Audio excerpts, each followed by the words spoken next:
Ayan, katabi lang niya, orange, oh. Tap nyo rito. Kung di kaya nyo mag-power appliance, gusto nyo mag-battery drive ng maayos, yung pinakatama. Pag pinutol nyo yung paakyat, lipat nyo rito sa orange na to. Galing ignition line po yan, ACC. Tapos na. Ganito lang gawin nyo, sundan nyo maigi.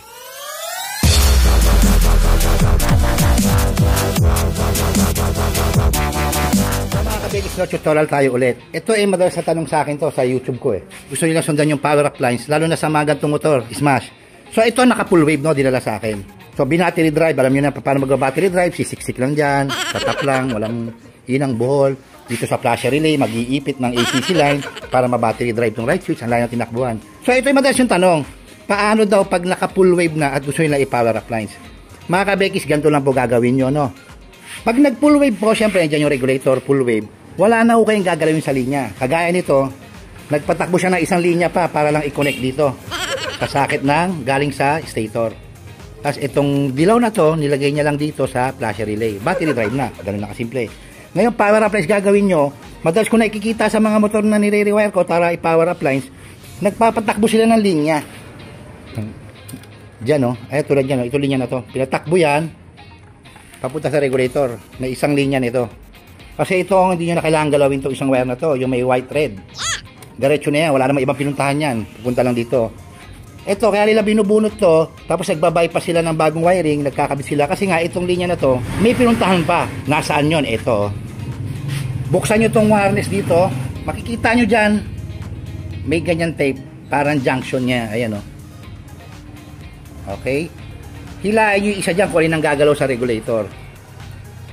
Ayan, gumalaw, no? Pag gumalaw po yon, putulin nyo na. Yung papunta dito. Dalawa lang linya niyan. Isa lang siya sa saging dalawa. Yung isa dyan papuntang regulator, yung isa dyan paakyat dito sa para mag-supply sa headlight, park light para ma-battery drive. Yung papunta po sa taas, ang puputulin nyo. I-disconnect nyo siya dito sa linya na to.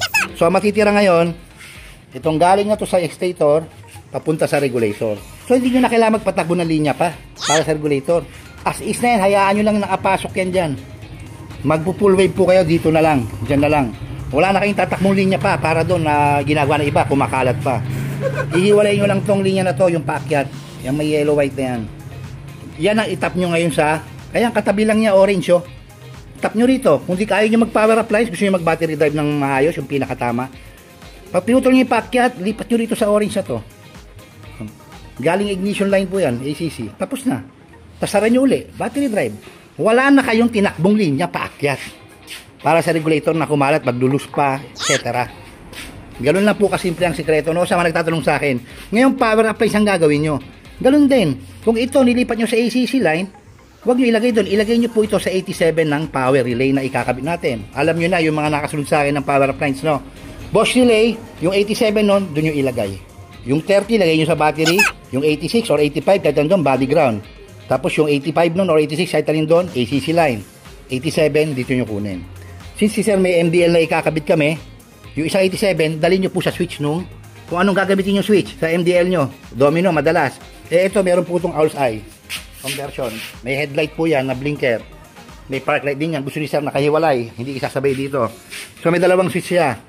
Ayan, dalawang switch na yan dating ginamit. Nakatap lang diretso sa ganyan, no? Ang gagawin ko, itong linya na to na ginamit nila, siyang ilalagay ko sa 87 din. Yung papuntang MDL na linya, saka siya, pagkasamahin ko na.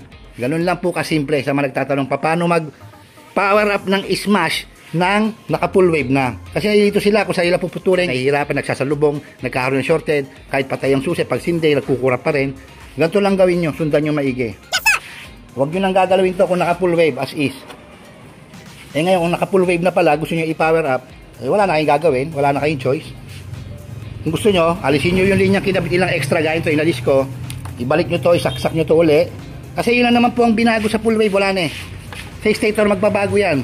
Ito, connect, dadat na lang yan. Ano, wala lang dyan yung dilaw.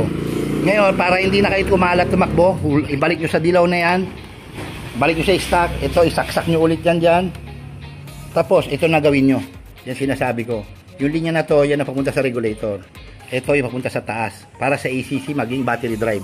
Siya po ang putulin nyo. Alisin nyo, ilagay nyo sa orange. Battery drive. Ngayon kung power up line, alisin nyo, ilagay nyo sa 87 ng relay. Tapos, ganun lang kasimple mga kabekis. So, sa nagtatanong, shoutout sa inyo. Para sa inyo to, lamang may alam, no? Good day sa inyo.